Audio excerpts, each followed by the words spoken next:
May gabi mga igsoon o karon maghatag po tag higayon sa Word of God sa pag-share sa pulong sa atong buhi nga Dios.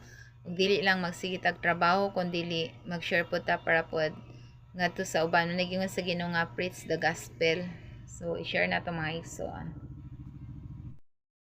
Hello, maayong gabi mga igsoon. Maayong gabi sa inyong tanan. Nakoy ka-share about sa Word of God. There is sa Proverbs chapter 1 verse 20 to 33. Ingon ang pulong sa Ginoo pamati, nagtawag ang kaalam diha sa kadalanan ug sa mga merkado verse 21 nagsinggit kini diha sa ganghaan sa syudad ug sa tanang dapit nga tigumanan sa mga tao. Kini ang giyang giingon, mga buang-buang, magpadayon ba lamang kamo sa inyong binuang? Magsigi ba lamang kamo bugal-bugal sa kaybalo? Dili ba lamang gayud kamo makasabot? Pamati kamo sa akong pagbadlong kaninyo. Hatagan ko kamo maayong tambag og ipagkaambit ko kaninyo ang akong kahibalo.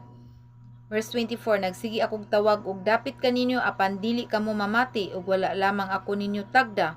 Verse 26, wala ninyo tagda ang akong tambag ug dili kamo gustong magpatudlo kanako. Busa, katawan ko lamang kamo kun abuto na kamo kalisdanan. Bugal-bugalan ko kamo kung abuto na kamo kalisang. Mohampak kaninyo ang kalisang sama sa bagyo nga nagdala og alimpulos sa kalisdanan ug tungod niini magantos kamo og maalaot. Mutawag unya kamo kanako apan dili ko kamo tubagon. Pangitaon ako ninyo sa tanang dapit apan dili ninyo ako makit-an. Tungod kay wala gayud ninyo gamita ang kahibalo ug kanunay kamong magdumili sa pagtahod ug pagbaton ug kahadlok sa Ginoo. Verse 30, ug kay wala man gayud kamo mamati sa akong tambag ug magtagad sa dihang gibadlong ko kamo, angay kamong magantos ug basulan unya ninyo ang inyong gibuhat. Ang taong walay kasinatian mamatay kay dili man sila modawat sa kaalam. Ang mga buang-buang mga laglag tungod sa kakulang sa pagtagad sa ilang pagtagad. Apan ang mamati kanako makaangkon gayud og seguridad, mahilayo siya sa kakuyaw ug walay angay nga kalisangan. Praise God, hallelujah. Lord, salamat sa imong mga pulong. Ikaw magapanalangin, Lord, niini o God, para sa imong mga katawhan. Ginoo, salamat, Lord. Hallelujah, hallelujah. Mga igsoon, nasabtan nato nga grabe gyud ang pulong sa atong buhi nga Dios, no? Mao gini siya ang kaalam nga gikan sa Ginoo pinagi siyang mga pulong. Muni siya giingon mga igsoon nga, di ba? Karong panahon na daghan na kay mga bagyo, kidlat, lindol, baha, o di ba daghan na kay mga sakyanan nga nangaanod, mga balay gipang-apawan na tungod kay ingon ang pulong sa Dios nga nakulangan sa kaalam. So kay kita di mga igsoon kun dunay mag-share sa ato sa pulong sa Ginoo, no, kinahanglan gyud ay nga mamati ta. Kinahanglan gyud ay nga tagaan nato dakong pagtagad tungod kay ang Dios naara gyud siya kanunay mga igsoon. Gusto sa Dios nga kitang tanan makahibaluta, gusto sa Dios nga kitang tanan maluwas ta. Dili gusto ang Ginoo nga maadto ta dito sa kalaglagan, mao ang impyerno. So dili gid sayon mga igsoon mo na nga ang pasabot sa Ginoo, di ba? Daghan nagsangyaw karon sa kadalanan sa merkado, daghan nagsangyaw nga ang Dios maayo siya, kinahanglan nato nga mga laga nata. Pero ang mga tao wala siya magpakabana.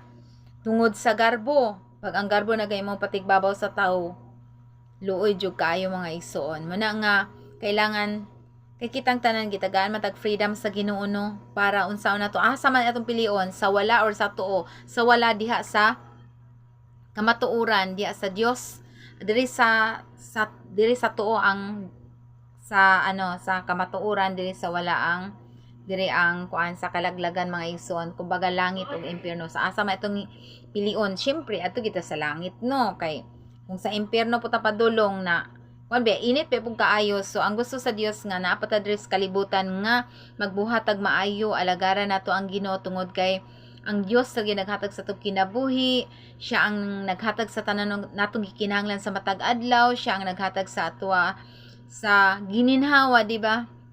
Kung maayo ang atong lawas, good health gyud kaayo ang atong panglawas, no.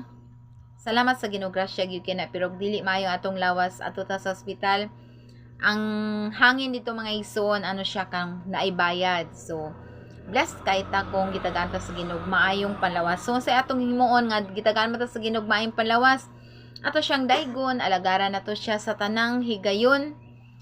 Unahon gid nato siya pagpangita mga igsoon. Nga siya sampo lang sa Mateo 6:33, seek ye first the kingdom of God and His righteousness, and all these things shall be added unto you.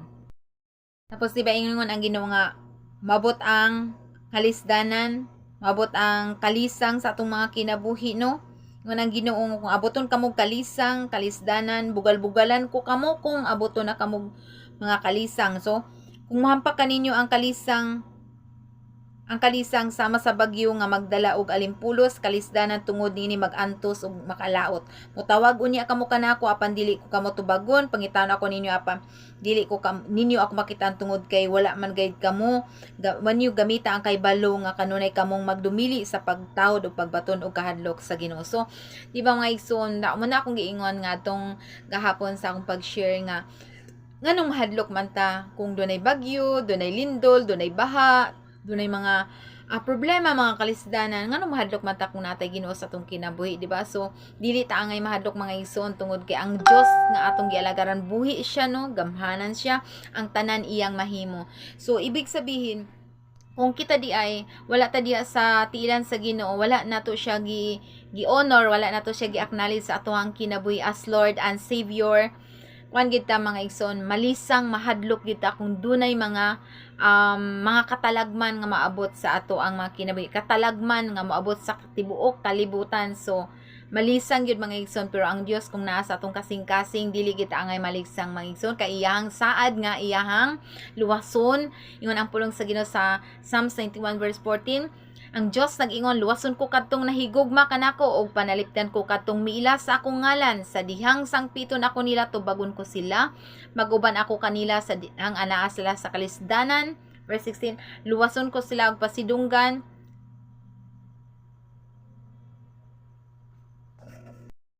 ko sila og gantihan ko sila taas ng kinabuhi og luwason ko gayud sila.